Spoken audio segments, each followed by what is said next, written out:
Et bien c'est parti. T'es prêt ? Oui, Ouais. je suis prêt. Bonjour à toutes et à tous et bienvenue sur KTB Radio, la radio du peuple. Chaque samedi à 11h, nous vous proposons l'émission Les Arts Locaux, où nous recevons différents artistes, des peintres ou encore des auteurs, pour qu'ils nous fassent partager leurs passions et leurs idées. Dans l'émission d'aujourd'hui, nous recevons sur notre plateau Pierre Serventon, créateur de l'école Absolu Tantra et auteur de 2 livres consacrés au tantrisme. Donc c'est L'amoureux du féminin, sorti en 2020. Et le 2e livre, La rose qui se déploie, édité en 2023. Bonjour Pierre. Bonjour Romain. Merci d'être parmi nous et d'être venu sur le plateau de KTB Radio. Écoute, moi je te remercie aussi pour cette invitation. Alors, j'aimerais qu'on introduise l'émission par une question un peu compliquée et un peu complexe, mais qui permet justement de mieux comprendre l'émission d'aujourd'hui. En quoi consiste le tantrisme, et ce qu'on appelle communément l'art de l'amour? J'ai entendu plusieurs fois ce mot-là pour définir justement le tantrisme. Oui, alors déjà je vais déjà essayer d'éclairer cette notion de tantra. En fait, il y a ce qu'on appelle le tantra non duel ou le tantra shivaïte du Cachemire, qui est avant tout un tantra philosophique. Donc c'est des textes qui s'appuient sur des pratiques et des philosophies qui remontent à plusieurs centaines d'années. C'est relativement ancien. Et puis, je dirais, il y a une quarantaine d'années, plus ou moins, ce tantra a été adapté aux Occidentaux. Et disons que pour séparer les deux, on appelle aujourd'hui le néo-tantra. En fait, ce qui est communément appelé tantra, c'est-à-dire les stages de tantra, les stages où des hommes et des femmes se retrouvent pour faire des pratiques. Et du coup, moi, l'école que j'ai créée, Absolu Tantra, c'est une école du coup où on pratique le néo-tantra. Et ce que je pourrais dire, c'est que dans tous ces stages de néo-tantra, on peut identifier 2 courants entre guillemets principaux. C'est qu'il y a eu, moi par exemple j'ai été formé à une école il y a une quinzaine d'années qui s'appelait Horizon Tantra, qui était en fait les 2 animateurs étaient 2 thérapeutes, donc il pouvait y avoir, je dirais, une influence thérapeutique et aussi par moments philosophique. Et puis j'ai eu l'occasion de pratiquer le tantra. Je pense à une dame en particulier, Ma Prémo, qui elle était vraiment inspirée par la philosophie du tantra. Et que moi c'est ce qui m'a parlé le plus. Et du coup dans ce que je crée donc en co-animation avec Blandine, donc nous sommes 2, Blandine et moi à co-animer les stages d'Absolu Tantra. On est plus inspiré par la philosophie du tantra. Et puis notre particularité, c'est qu'aussi on a été très très influencé par la nature. Moi, ça fait 40 ans que je vis dans une vallée relativement perdue des Alpes d'Haute-Provence, au nord de Digne. Et du coup, le contact de la nature était très très important pour moi. Blandine aussi a vécu longtemps dans la nature, vraiment en communion avec la nature. Et du coup, pour nous, c'était important de mettre la nature et le tantra. Donc c'est un peu la couleur de notre école, c'est-à-dire ce mixte entre cette présence à la nature et cette présence à soi et à l'autre dans le tantra. Eh bien, on y reviendra tout à l'heure. Oui. Et on y reviendra plus en profondeur. Mais avant, j'aimerais qu'on fasse une petite chronologie de tes activités et de ton existence et ce qui t'a amené justement à ce que tu fais aujourd'hui. Du coup, on va suivre le temps qui est passé. Alors, tu es né dans quelle région ? Alors, moi, je suis né et j'ai grandi dans la banlieue de Paris. Banlieue parisienne ? Voilà. Pardon, vas-y. Oui, non, mais ça a été... j'ai grandi à cet endroit-là jusqu'à l'âge de mes 19 ans. Voilà. Et donc, est-ce que tu as été attiré quand tu étais enfant par la nature, justement ? Alors voilà, oui, ça c'était c'était déjà hyper présent en moi. En fait, j'ai eu la chance d'habiter dans une banlieue, j'étais à 25 km au sud-est de Paris, donc ça s'appelait Comble-la-Ville. Et du coup, à l'époque où j'ai grandi, il y avait une rivière, il y avait de la forêt, la forêt de Sénart. Il y avait des tas de jardins abandonnés avec des cerisiers, enfin des fruitiers. Et du coup, moi, j'ai passé quand même une grande partie de mon enfance au contact de la nature. C'est-à-dire soit dans la forêt, soit au bord de la rivière dès que le printemps arrivait. Et du coup, j'ai eu la chance d'avoir toujours ce lien à la nature tout en étant dans la banlieue de Paris. Et ensuite, en préparant l'émission, tu m'as dit qu'à 19 ans, il y a eu un moment vraiment important qui t'a dirigé, ou le premier chemin qui t'a amené à ce que tu fais aujourd'hui. Oui, alors... Une forme de liberté que tu as voulu avoir. Oui, il y a eu un moment fort, c'est-à-dire que j'avais passé mon bac, je commençais des études à Aix-en-Provence, je m'ennuyais profondément dans ce programme-là, j'avais une grosse angoisse sur l'avenir, sur le monde des adultes, sur le bonheur. En fait, moi, j'étais toujours dans cette quête du bonheur depuis toujours, je pense. Chercher la lumière dans cette vie et chercher la manière de m'épanouir et d'être heureux dans cette vie. Et en fait, là, il y avait une espèce d'angoisse totale parce que je voyais pas la lumière et je voyais pas le bout du tunnel. Et au contraire, ça devenait de plus en plus étouffant et angoissant pour moi, et à tel point que je commençais à plus avoir aucun désir de vivre, d'envisager l'avenir. Et en fait, il y a eu un jour où j'ai voulu partager ça à une amie, et cette amie, en fait, m'a coupé la parole avant même que je puisse m'exprimer, et m'a expliqué qu'en fait, elle qui avait tout pour être heureuse, avait failli mourir dans le week-end en avalant sa langue, et puis de manière in extremis, sa famille l'avait sauvée. Et au moment où elle me raconte son histoire, j'ai une espèce d'électrochoc dans ma tête qui me dit « mais tu peux mourir à chaque instant ». Et en fait, cette prise de conscience qui a été vraiment comme une décharge à l'intérieur de moi m'a fait comprendre qu'en fait, je pouvais mourir à chaque instant. Et ça a balayé toutes mes angoisses, mais en quelques minutes. Et ça m'a permis de me dire « mais si je meurs demain, de quoi j'ai vraiment envie pour moi aujourd'hui ». Et du coup, le fait que ça balaye toutes mes inquiétudes, toutes mes angoisses, j'ai dit mais moi, ce qui m'importe aujourd'hui, c'est de vivre ma liberté. Donc j'ai renvoyé les études, ce que mes parents voulaient pour moi, enfin tout ça, ça a été balayé. Je suis allé les voir, je leur ai dit stop, là maintenant, à partir d'aujourd'hui, je mène la vie que j'ai envie de mener, c'est-à-dire que à cette époque-là, je voulais aller vers ma liberté, c'est-à-dire ne pas savoir de quoi serait fait demain. Donc des voyages aussi ? Et du coup, voilà, très attiré par les voyages. Et du coup, voilà, tout ça, ça a été une vie d'errance pendant 5 ou 6 ans, avec voilà, quelques voyages à la clé. Et tu m'as parlé également d'un autre événement important, un livre qui t'a marqué. Alors tu m'as dit Pieds nus, je connaissais pas du tout.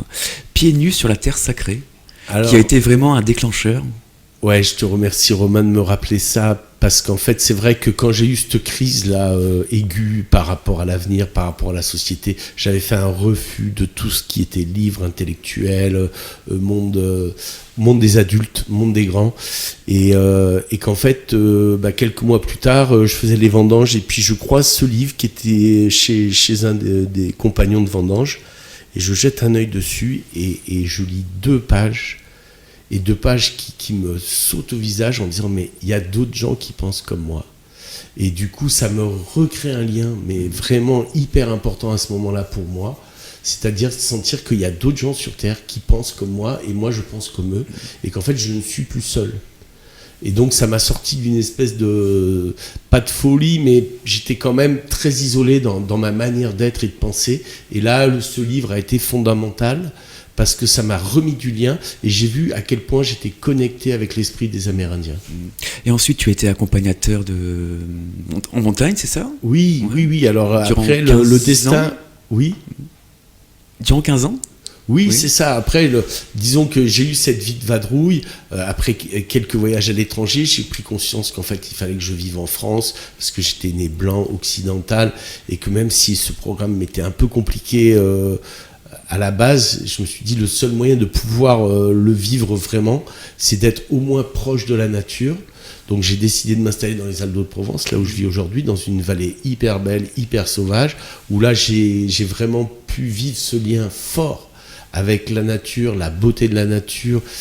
Et du coup, voilà, de fil en aiguille, c'est une amie qui m'a dit « Oui, je vais te présenter un ami qui travaille au Maroc comme accompagnateur ». toi, t'aimes les voyages, t'aimes la nature, ça devrait te plaire. Et du coup, ce garçon m'a dit, écoute, Pierre, passe ton brevet d'état d'accompagnateur en montagne et tu pourras travailler avec moi au Maroc. Et du coup, voilà, ça s'est fait. En 1 an et demi, j'ai eu mon diplôme d'accompagnateur et j'ai commencé à travailler avec ce garçon au Maroc. Et donc, durant 15 ans, c'est ça à peu près ? Voilà. Ouais. Et qu'est-ce qui t'a justement amené au tantrisme ? Est-ce qui t'a... Alors, du coup, il y a eu ces 15 années d'errance où j'étais parti 8-9 mois par an, donc à accompagner des groupes à pied. Donc, il y a eu le Maroc, l'Algérie, après il y a eu l'Himalaya, le Cap-Vert, Cuba, enfin, il y a eu tout ça. Après, je suis revenu en France parce que j'avais besoin de créer une famille. Et du coup, j'ai créé ma famille dans la vallée où j'habite. Et j'ai créé un lieu d'accueil pour accueillir mes groupes parce qu'à l'époque, il n'y avait absolument rien qui existait pour accueillir des gens. Et puis, il y a eu la séparation avec la mère de ma fille. Il y a eu un stage que j'ai accueilli sur place. Et les gens m'ont dit, mais toi, Pierre, tu t'es fait pour le tantra. Alors, j'avais jamais entendu parler de ça. Et du coup, je me suis un peu renseigné. Ils m'avaient donné l'adresse de leur école. Donc, j'ai commencé à regarder, me documenter. Ils m'avaient donné quelques livres à lire. Donc, Daniel Audier, Eric Barret, tout ça, ça m'a énormément parlé directement. J'ai trouvé qu'il y avait une liberté, il y avait des évidences que j'avais pas encore touchées du doigt avec d'autres philosophies. Et là, il y avait une espèce d'enthousiasme pour moi. Et puis, le premier stage, ça a été une révélation. Dans le sens où moi, j'avais fait aucun stage de développement personnel auparavant. Et je tombe dans ce stage. Et là, je ressens mon cœur s'ouvrir. Je ressens cette humanité qui pour moi, faisait défaut un peu dans cette vie occidentale. Et là, je sentais à nouveau des Occidentaux qui arrivaient à se mettre en lien. Et là, j'étais vraiment touché. Et ça m'a vraiment subjugué, quoi, ce premier stage. Donc, premier stage. Et ensuite, tu te dis, cette direction me plaît beaucoup. Ouais. Et donc, voilà, tu en fais plusieurs. Tu fais plusieurs stages dans des écoles. Voilà. C'est-à-dire que donc, cette fameuse école par laquelle je commence, là, en fait, ils ont des cycles de 5 stages. Donc, moi, j'avais commencé par le 2e et puis je finis l'année suivante par le 1er au mois d'octobre. Et après, en fait, il leur manquait toujours des hommes. Du coup, 4 années de suite, je fais le cycle complet 4 fois. Et entre-temps, je vais visiter d'autres écoles pour voir un peu d'autres couleurs, d'autres ambiances au niveau du tantra. Et petit à petit, les stages, par exemple, je fais des stages des fois qui sont pas très nourrissants pour moi, ça me montre ce que j'aime et ce que je n'aime pas, et vers quoi je tends et vers quoi je n'ai pas envie de tendre. Et du coup, petit à petit, il y a quelque chose qui se met en place à l'intérieur de moi. Et puis, c'est au bout de quelques années, une amie qui me propose d'animer un stage avec elle. Et donc, du coup, je la remercie. Tu deviens co-animateur de stage ? Voilà, je remercie. Elle s'appelle Véronique Guérin. Et je la remercie parce que c'est vraiment elle qui m'a mis le pied à l'étrier. Et puis, quelques années plus tard, on a ensemble fait partie d'un collectif, les Nouveaux Horizons Tantriques. Et c'est tout ça, ça a été très formateur pour moi. J'ai eu plusieurs expériences de co-animation avec différentes personnes, jusqu'à aujourd'hui où, avec Blandine, ça a été une évidence. Et justement, avant de rentrer plus en profondeur dans les stages de l'école, on va effectuer une première pause musicale. Comme cette émission, c'est ton émission, Pierre, alors je t'avais proposé de choisir 4 chansons. Et tu as choisi notamment la chanson « Il est libre Max » d'Hervé Christiani. Pourquoi cette chanson ? Alors ça, c'est un peu ma chanson fétiche, on va dire. Il y a quand j'avais 25-26 ans, que j'arrivais dans la Haute-Bléone, il y avait un ami qui me la chantait tout le temps en me disant « Mais c'est toi, Max, parce que c'est ta manière de vivre. Il y a l'impression que tout glisse sur toi. » Et qu'en fait, je pense que déjà à cette période-là, j'avais compris que... intuitivement, parce que ça n'avait pas été conscientisé, c'est qu'à partir du moment où tu abandonnes toute prétention d'être quoi que ce soit, en fait, tu nettoies un peu ton ego, quelque part, entre guillemets, tu n'as plus rien à te prouver, ni à prouver aux autres, ni à prouver au monde. En fait, tu vis une forme de liberté. Et en fait, dans les paroles de cette chanson, on retrouve cet esprit-là, et c'est pour ça que je l'ai choisi. Et nous écoutons justement la chanson Il est libre Max d'Hervé Christiani.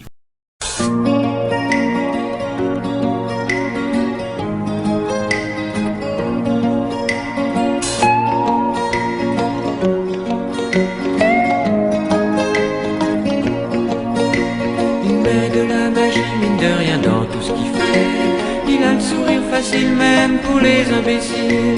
Il s'amuse bien, il tombe jamais dans les pièges. Il se laisse pas étourdir par les néons des manèges. Il vit sa vie sans s'occuper des grimaces que font autour de lui les poissons dans la nasse. Il est libre Max, il est libre Max. Il y en a même qui disent qu'ils l'ont vu voler. Travaille un petit peu quand son corps est d'accord. Pour lui faut pas s'en faire, il sait doser son effort. Dans le panier de crabe, il joue pas les homards. Il cherche pas à tout prix à faire des bulles dans la mare. Il est libre Max, il est libre Max. Il y en a même qui disent qu'ils l'ont vu voler.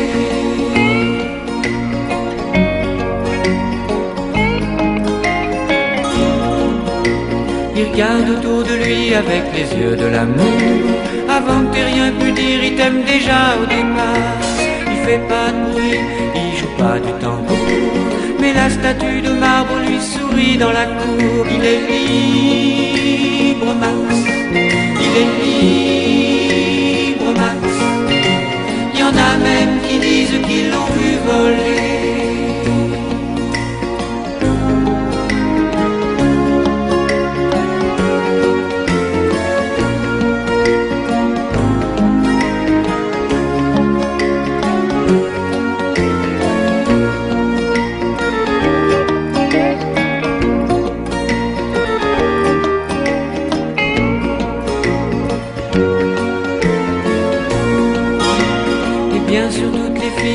Leurs yeux de velours. Lui pour leur faire plaisir, il leur raconte des histoires. Il les emmène par-delà les labos, chevaucher les licornes à la tombée du soir. Il est libre Max, il est libre Max.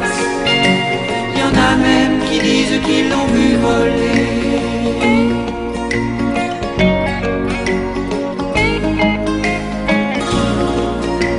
Comme il n'a pas d'argent pour faire le grand voyageur, il va parler souvent aux habitants de son cœur.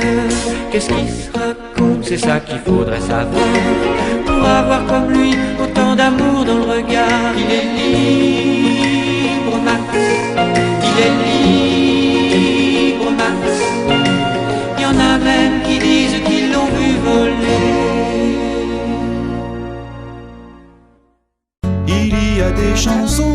Retrouvez-nous tous les mardis à 14h dans l'émission Parlons Musique, un moment en toute intimité où des artistes locaux se dévoilent sur leur vie et leur expérience.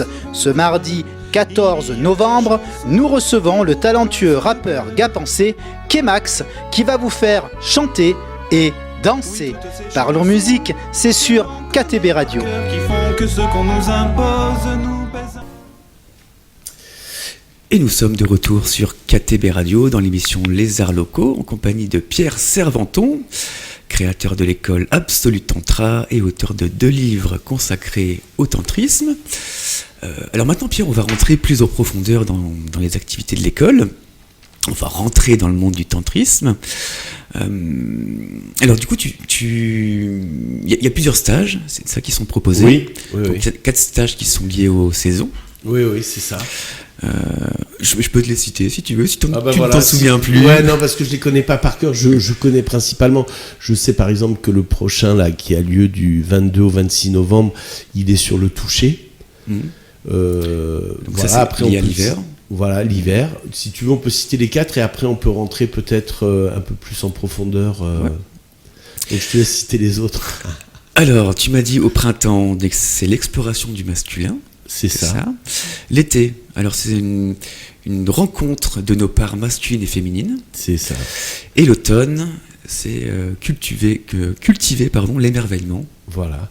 Et là, on est plutôt dans sa polarité féminine. Alors du coup, est-ce que tu peux nous parler justement du printemps, l'exploration du masculin, en quelques mots? Alors le printemps, donc le masculin, c'est en fait incarner sa verticalité.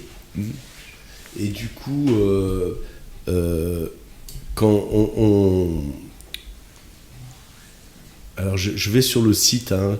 Donc ça va être un stage hyper fondateur parce qu'en fait incarner sa verticalité, c'est aussi une pratique qu'on fait de manière sur tous les stages, mais disons qu'il y a cette histoire fondamentale dans les stages de tantra qui est le positionnement.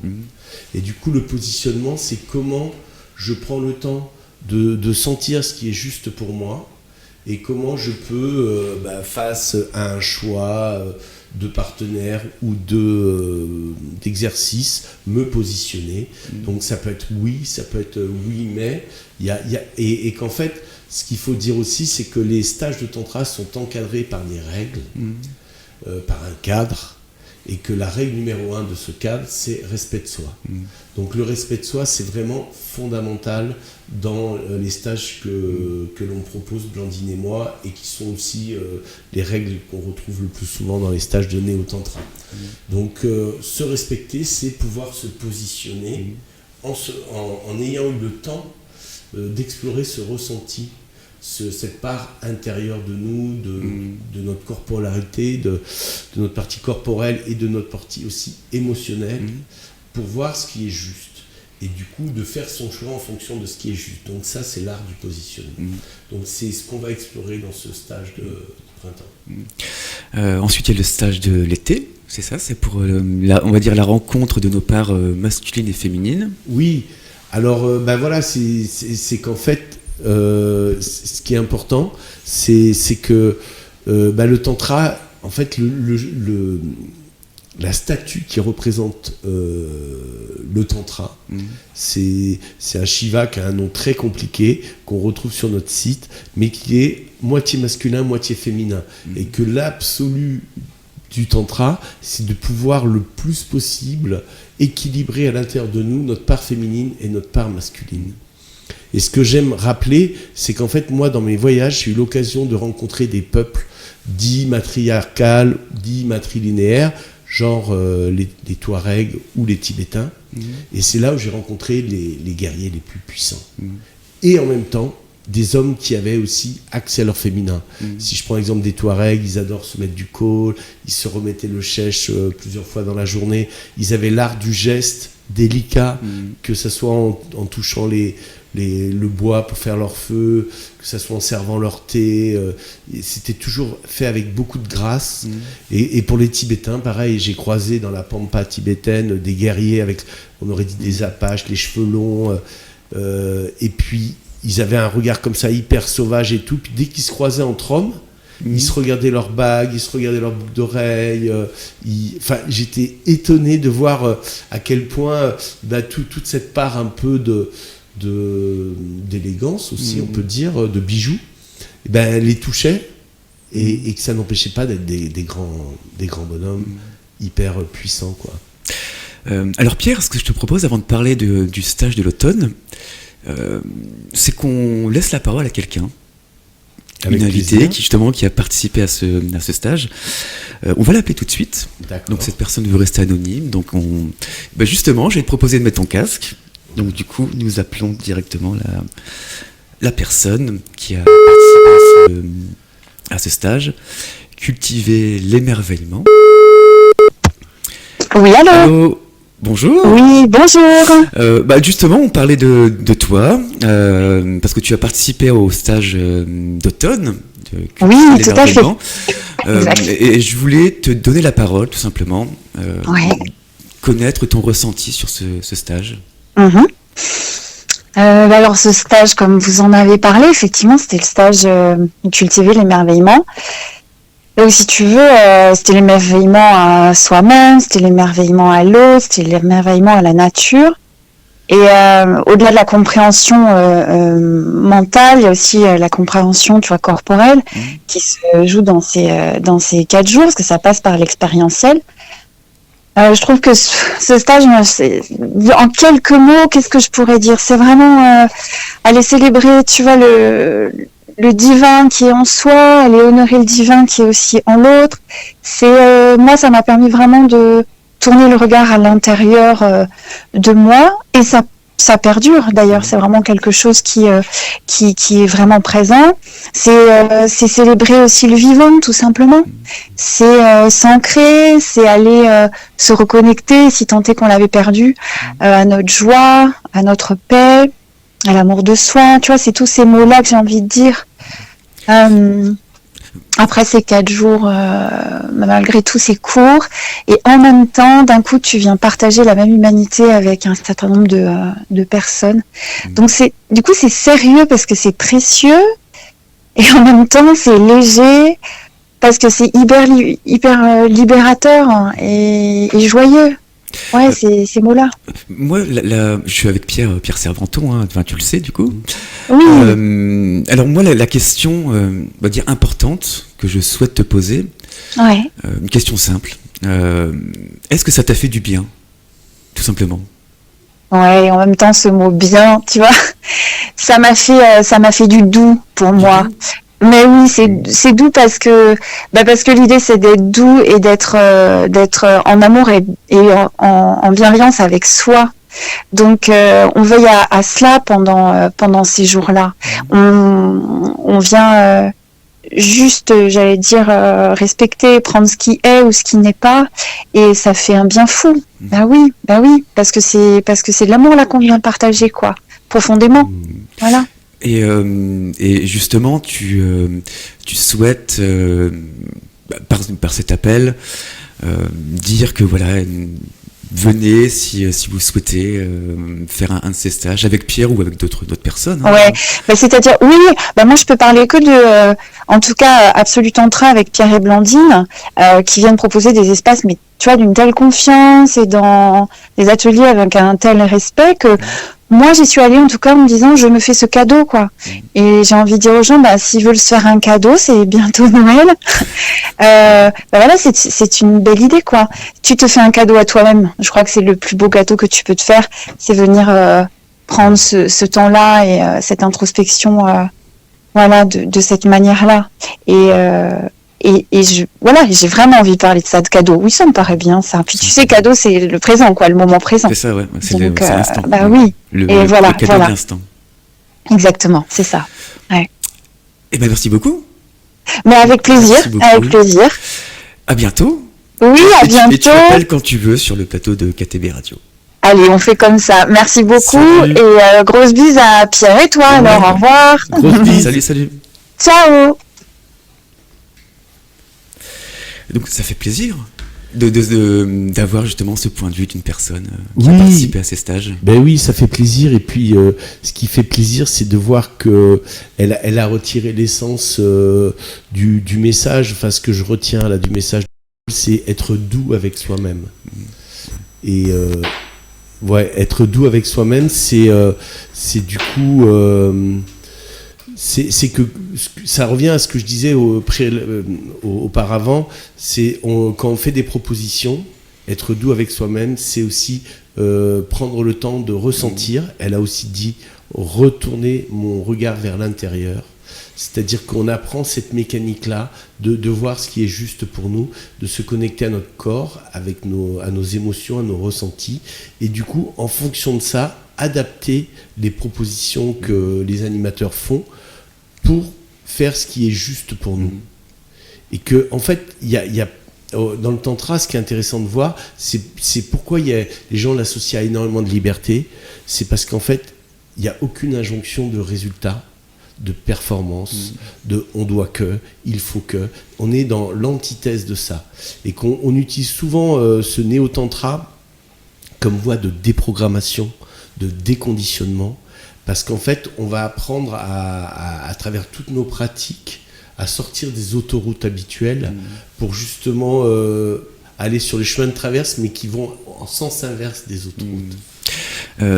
Justement, on a eu l'intervention et le ressenti d'une personne concernant le stage d'automne, mais on n'a pas parlé. On a parlé du ressenti. Mais comment c'était justement le thème de ce stage Alors, le stage sur l'émerveillement, c'est aussi un stage qui nous connecte évidemment avec notre polarité féminine, et qu'il faut savoir qu'en fait, le féminin, qui est la voie de la réceptivité, puisque le corps de la femme, je dirais schématiquement, elle est là pour recevoir la semence de l'homme et recevoir l'enfant qui va grandir dans son ventre. En fait, cette réceptivité, cette notion de recevoir est essentielle. Et du coup, cette réceptivité, elle demande de la disponibilité pour être disponible à la réceptivité. Et que ça, c'est des notions qui sont essentielles dans la voie du tantra et dans la voie aussi du chamanisme. C'est-à-dire cette polarité féminine. Si je prends l'exemple, souvent je fais référence à Louis Sansa, qui est celui qui a créé la voie du sentir et qui a rencontré des chamans au Mexique, donc des fameux chamans qui n'utilisaient aucune plante, mais uniquement cette voie féminine de réceptivité. Comment je peux m'ouvrir à cette réceptivité? Du coup, souvent les chamans se considèrent comme des hommes creux, c'est-à-dire qu'ils se sont complètement désidentifiés de leur petit personnage pour être complètement vides, pour être pleinement dans leur réceptivité. Donc ça, c'est, je dirais, un peu l'absolu de la réceptivité, mais que nous, dans le stage, on va, par rapport à des tas de pratiques, voir comment tout à chacun peut développer cet état de disponibilité, de réceptivité par rapport à ce qu'il ressent, mais aussi par rapport à l'autre et par rapport à la nature. Donc on a parlé brièvement du prochain événement en hiver, on y reviendra tout à l'heure, pardon. J'aimerais qu'on aborde le sujet du cadre aussi. Je pense que c'est important. Avant chaque stage, il y a un cadre bien défini. Et quel est ce cadre, tout simplement ? Oui, alors le cadre, c'est pas un mystère, puisqu'il est en ligne sur notre site. En fait, le cadre, c'est comme en fait le tantra et le néo-tantra qu'on propose englobe toute la personnalité, et qu'il n'y a rien qui n'est exclu. Et c'est la seule philosophie qui inclut aussi, je dirais, la sexualité, nos organes sexuels, enfin, et tout notre corps. Parce que le tantra part d'un principe qui dit que l'impureté n'existe pas. La seule impureté qui existe, c'est de croire qu'elle existe, en fait. Je pense que là, j'ai pas été très clair sur cette histoire. Mais bon, pour en revenir au cadre, le cadre, en fait, c'est ce qui va permettre aux gens d'évoluer en toute sécurité. Donc, ce que je t'avais dit précédemment, donc la règle numéro 1, c'est respect de soi. Là, je vais vous faire un peu rapide. La règle numéro 2, qui découle de la numéro 1, c'est respect de l'autre. C'est-à-dire que voir si quelqu'un est un peu en difficulté, tu vois, éventuellement l'accompagner ou demander de l'aide de la part des animateurs. La règle numéro 3, c'est donc confidentialité des personnes présentes et de ce qui se passe dans un stage, parce qu'en fait, hors contexte, ça perd toute sa substance, et c'est souvent très incompris, très mal compris par l'extérieur. On n'a rien à cacher, mais c'est juste que c'est vécu dans un contexte. Et sorti du contexte, souvent, ça fait flop. Et puis, on veut aussi que pour les gens qui viennent faire le même stage à quelques mois d'intervalle, ils aient aussi la surprise d'être dans la surprise de la découverte. Donc ça, c'est la confidentialité. Et puis, il n'y a jamais de passage à l'acte sexuel dans les stages. Ça, c'est complètement interdit. Du coup, pourquoi on met ce cadre? C'est pour qu'il soit validé par l'ensemble des participants et créer de la sécurité, pour que ensuite les participants puissent avancer en sentant qu'il y a un cadre sécurisant qui les accompagne. Et justement, l'acte sexuel, je pense que c'est un sujet qu'on doit aborder. Et du coup, on va l'aborder maintenant. Lors de massages tantriques, il y a des massages de parties génitales. C'est ça? Ça peut arriver, donc c'est toujours pareil. C'est que, en fait, donc ce que je disais tout à l'heure, c'est que la seule impureté, c'est de croire que l'impur existe.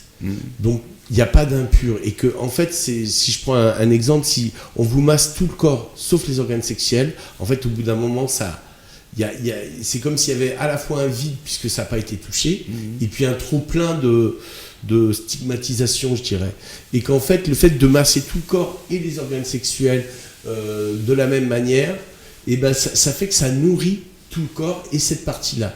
Et puis, on a d'autres moments où, en fait, on va même honorer cet endroit où se loge notre énergie vitale. Et quand on dit honorer, c'est qu'on va, en fait, aborder ces zones-là de manière très méditative. Et le fait d'avoir un toucher méditatif dans une partie de notre corps qui est habituellement toujours sollicitée de manière hyper excitative, en fait, ça crée souvent une tranquillité, une détente, voire pour certaines personnes une guérison, de pouvoir se connecter à cette partie de notre corps, donc où se loge notre énergie vitale, avec une autre manière d'aborder cette partie-là.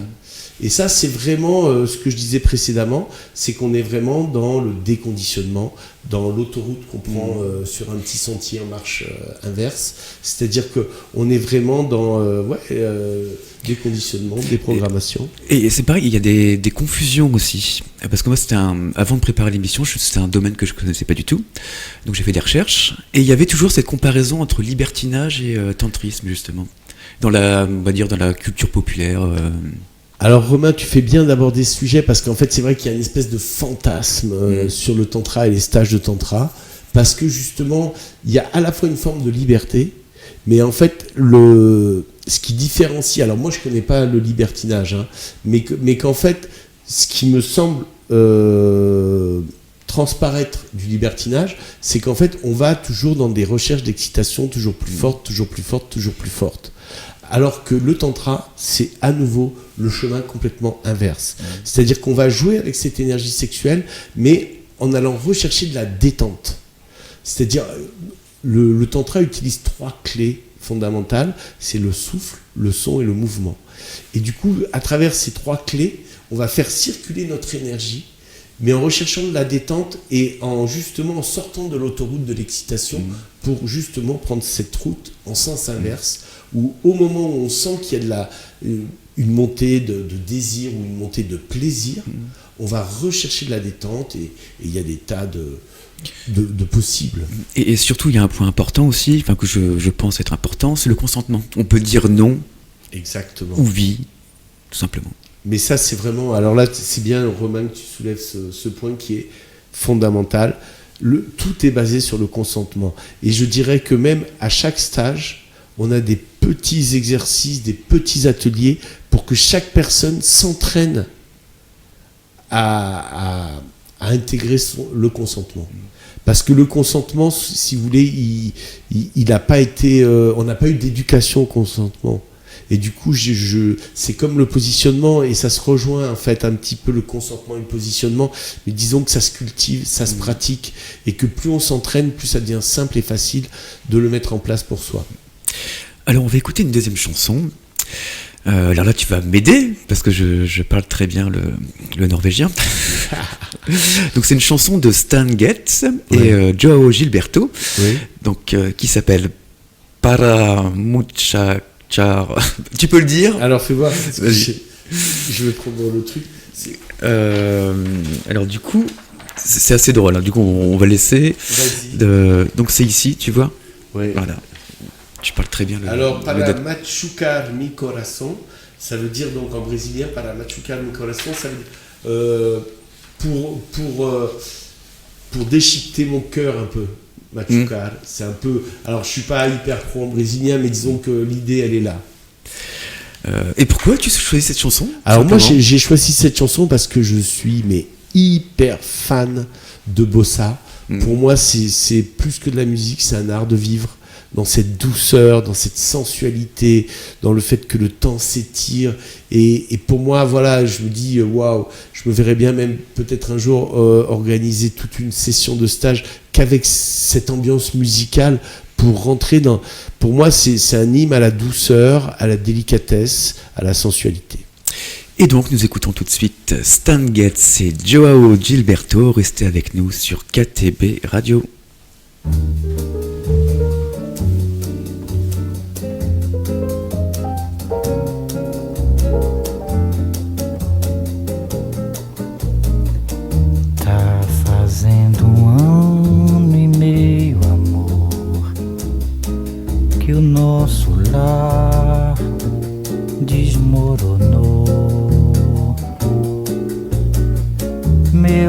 sabiá, meu violão, e uma cruel desilusão foi tudo que ficou.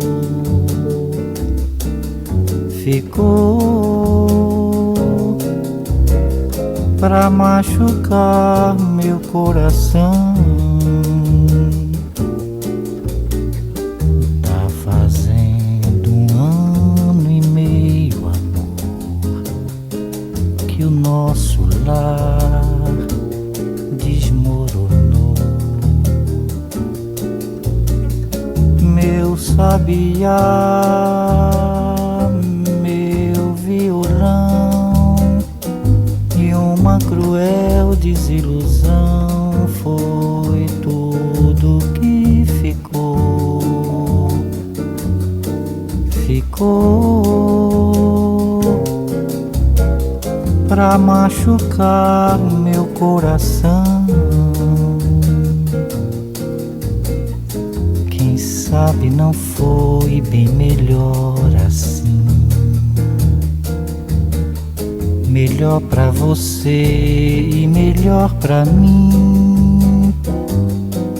A vida é uma escola que a gente precisa aprender. A ciência de viver pra não sofrer.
Et nous sommes de retour dans l'émission Les Arts Locaux en compagnie de Pierre Servanton, créateur de l'école Absolue Tantra, auteur de 2 livres consacrés au tantrisme. Et justement, on va parler de tes 2 livres que tu as écrits. Donc il y a L'amoureux du féminin, roman initiatique au tantra écrit en 2020. édité en 2020 plutôt. Et La Rose qui se déploie en 2023. Donc voilà, on va en parler. Je vais le montrer à la caméra. Du coup, le premier. Si tu peux nous en dire quelques mots. Donc, L'amoureux du féminin. Oui, alors L'amoureux du féminin, c'est un livre en fait que c'était le premier roman. En fait, j'ai trouvé cette forme romancée parce qu'en fait, au départ, je voulais trouver une forme autobiographique pour raconter des choses qui m'étaient chères, qui m'avaient permis, moi, de me sentir plus léger, plus tranquille, plus en paix avec l'existence. Et j'avais compris que c'était important de pouvoir transmettre cela au monde. Et puis ma vision optimiste du monde. Voilà.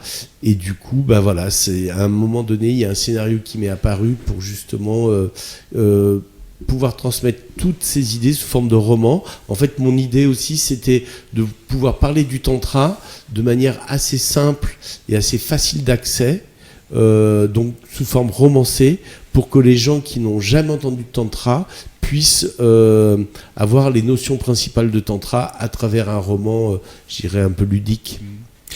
Et donc en 2023, dernièrement, le livre La Rose qui se déploie. Donc en 2023, donc tu peux nous en parler aussi, dire quelques mots. Alors, disons que le deuxième, je dirais que peut se lire de manière autonome et indépendante du premier, mais quelque part, il y a une suite du premier, c'est-à-dire que dans le premier, il y a la rencontre de cette femme avec cet homme qui fait qu'il y a tout un parcours un peu initiatique d'une femme qui va découvrir le tantra et qui va commencer à ressentir le tantra dans son corps et de voir les changements que ça va lui procurer dans sa vie.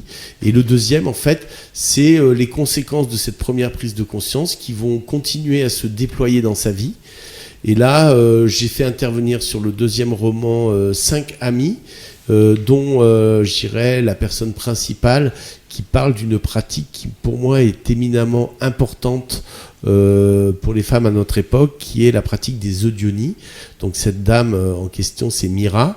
Donc Mira, elle a eu la gentillesse de faire la préface de ce deuxième roman, et elle a écrit un long passage où elle parle de ce que peuvent vivre les femmes qui viennent à ces stages pratiquer et appréhender la pratique des eudionies. Donc c'est une pratique qui cherche à redonner toute la puissance et toute la souveraineté des femmes à partir de leur matrice, de rendre à nouveau leur matrice vivante, habitée. Et pour moi, c'est vraiment important parce que je dis que les femmes, comme les hommes, on a perdu, je dirais, souvent un rapport à notre corps, un rapport à l'essentiel, et qu'en fait, cette pratique des eudionies, elle vient remettre de la vie, de la vitalité à cet endroit où se loge notre énergie vitale. Donc il y a Mira, il y a Blandine qui intervient, j'ai une autre amie Anaïs qui fait des contes érotiques, qui écrit une petite partie du livre. Et puis j'ai fait intervenir deux amis, garçons, Christophe qui rentre en connexion avec l'âme des plantes, et puis Pierre qui est quelqu'un qui vit dans la forêt quasiment tout le temps, et qui a une connexion aux arbres vraiment magnifique, et qui nous parle de ce qu'il vit. Et puis j'aborde aussi des thèmes dans ce livre qui est ma vision de la relation amoureuse, ma vision du masculin et du féminin en tant qu'homme, en tant que femme, ma vision aussi des gens qui veulent se regrouper pour vivre en communauté ou habitat partagé. Donc tout ça, c'est des thèmes qui sont, je dirais, dans l'air du temps et qui m'inspirent aussi. Donc j'ai essayé d'aborder tous ces thèmes dans ce deuxième livre. Et comment on peut se les procurer ? Alors pour se les procurer, déjà sur le site de la FNAC pour des gens qui sont dans des zones rurales. Autrement, vous pouvez les commander via votre libraire préféré.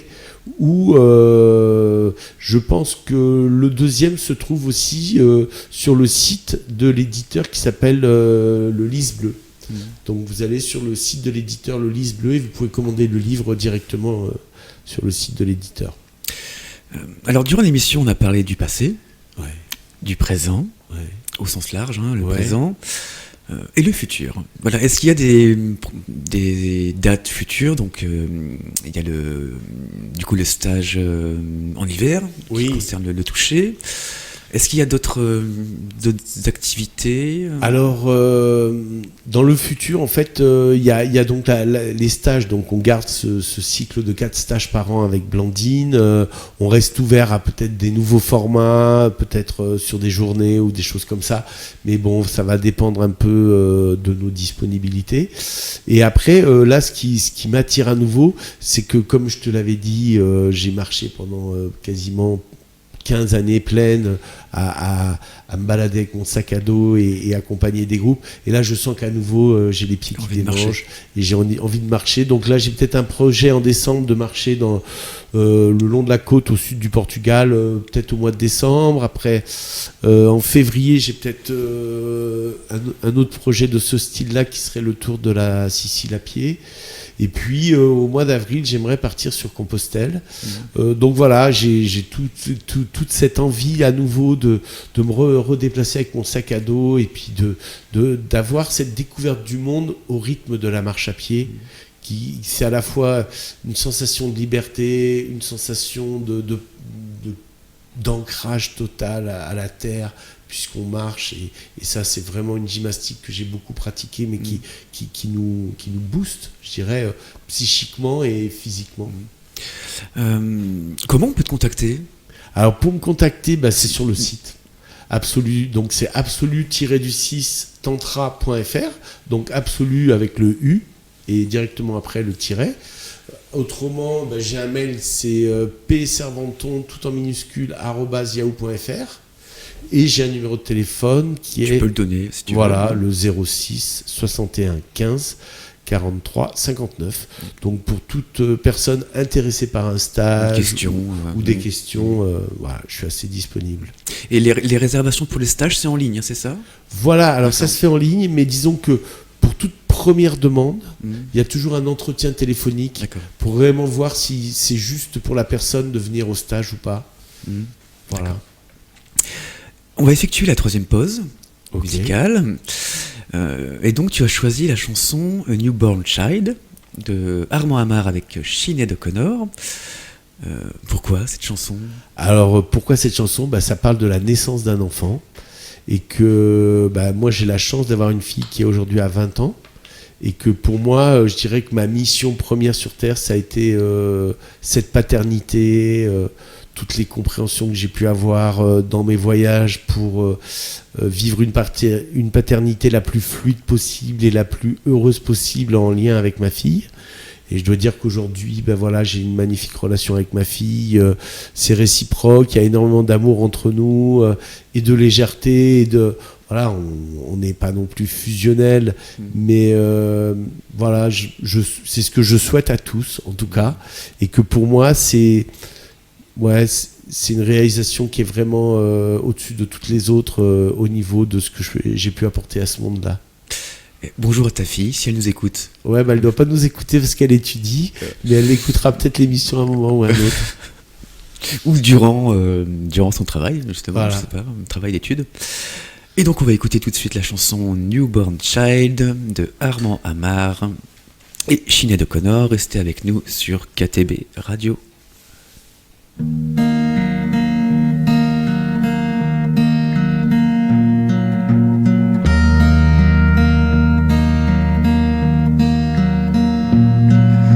Just as two breaths become one breath, as two whispers become a cry, miracle before us lies the glory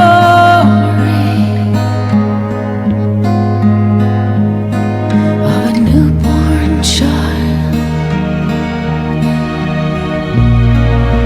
These half-closed eyes already see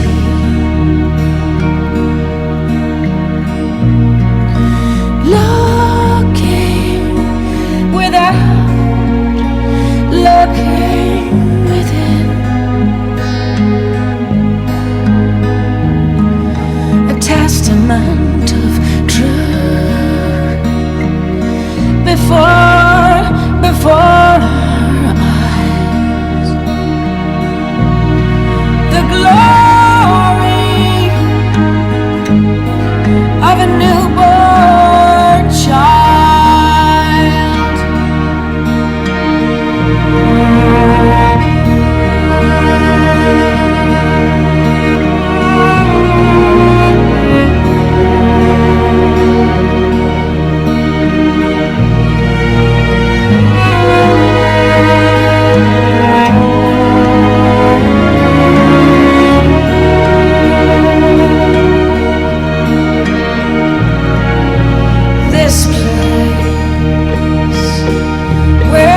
life's long path begins. If they be princess, queens or kings, laid helpless here at mother's side, the glory of a newborn child.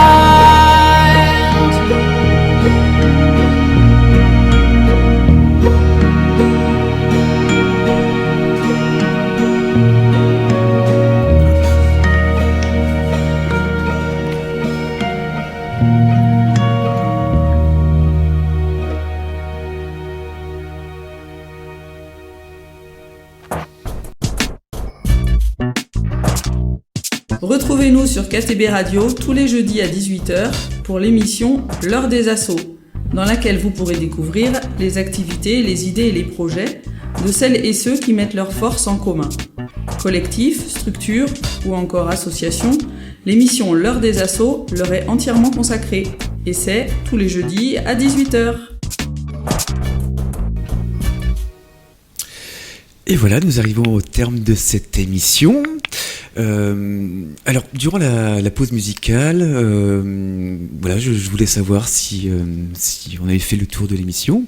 Et tu m'as dit que tu voulais rajouter quelque chose pour conclure. Donc, je t'écoute. Oui, alors donc, en conclusion, c'était juste pour montrer quel est l'objectif, je dirais, qui sous-tend aux pratiques du tantra, du néo-tantra dans les stages. C'est qu'en fait, on va essayer de mettre en pratique la détente. Et ça, c'est vraiment quelque chose qui est l'objectif, je dirais, ultime, c'est apprendre à se détendre dans toute situation.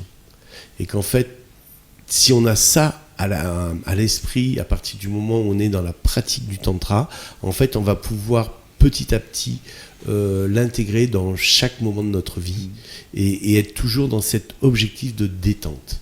Donc voilà, c'était le petit mot pour conclure sur le tantra. Et merci à toi. Merci beaucoup d'avoir participé à l'émission, de nous avoir transmis ta passion, ton activité, et de nous avoir surtout éclairé sur le tantrisme, c'est important.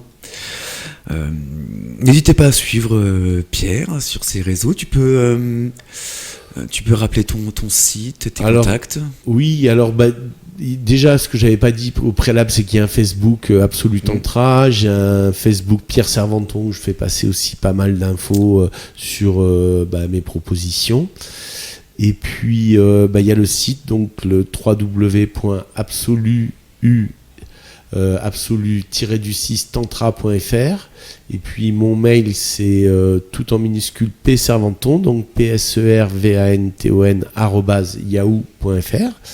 Et puis mon téléphone, le 06 61 15 43 59. N'hésitez pas. Voilà. N'hésitez pas à écrire, à appeler pour un renseignement, une idée, une proposition. Exactement. Merci beaucoup. Merci à toi. Alors je rappelle que vous pouvez télécharger l'application gratuite KTB Radio depuis Play Store pour que vous puissiez écouter toutes nos émissions en un seul clic. Vous pouvez également nous laisser des commentaires sur tous nos réseaux sociaux. Mais avant de nous quitter, on va écouter une dernière chanson qui s'appelle Regarde-moi, que tu as choisie. Une chanson de Zaza Fournier. Alors pourquoi tu as voulu choisir cette chanson ? Oui, alors j'ai choisi cette chanson parce que c'est une chanson un peu punchy qui va un peu nous réveiller pour finir cette émission. Et c'est une émission où vraiment c'est la femme qui prend toute sa place, toute sa puissance de femme, de déesse, et qui se montre au monde, qui s'offre au monde dans cette puissance. Et j'avais envie de finir avec ça. Et merci à vous d'avoir été à l'écoute de ce programme. Vous venez d'écouter l'émission Les Arts Locaux avec pour invité Pierre Servanton. On se quitte avec Zaza Fournier avec la chanson Regarde-moi. C'était Romain, votre radiologue de KTB Radio. KTB Radio, c'est votre radio, la radio du peuple.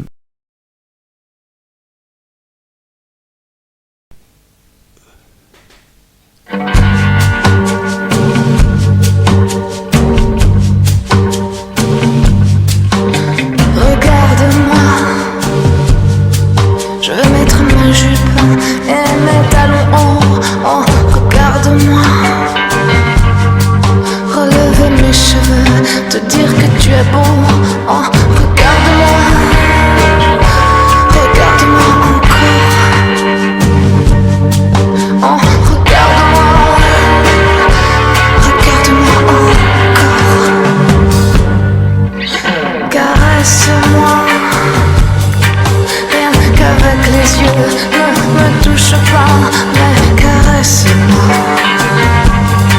Je veux du grand frisson, je veux du cinéma. Oh, regarde-moi, regarde-moi encore. Oh, regarde-moi, regarde-moi encore. Ma bouche, mes reins et mon cou, le dessin derrière mes genoux, et puis le creux dans la cheville, mes épaules qui se déshabillent. Agrippe-toi à l'espoir de m'avoir, à ton envie de moi. Oui, agrippe-toi au roulement de mes hanches, au souffle de ma voix. Oh, regarde-moi, regarde-moi encore. Oh, oh, regarde-moi, regarde-moi encore. Détaille-moi et je prendrai le temps. Je veux que tu me vois. Oui, détaille-moi et je prendrai le temps. Tu seras fou de moi. Oui, regarde-moi, regarde-moi encore. Oh, regarde-moi, regarde-moi encore. Ma bouche, mes reins et mon cou, le dessin derrière mes genoux, et puis le creux dans la cheville, mes épaules qui se déshabillent, mes mains, ma nuque et mon dos.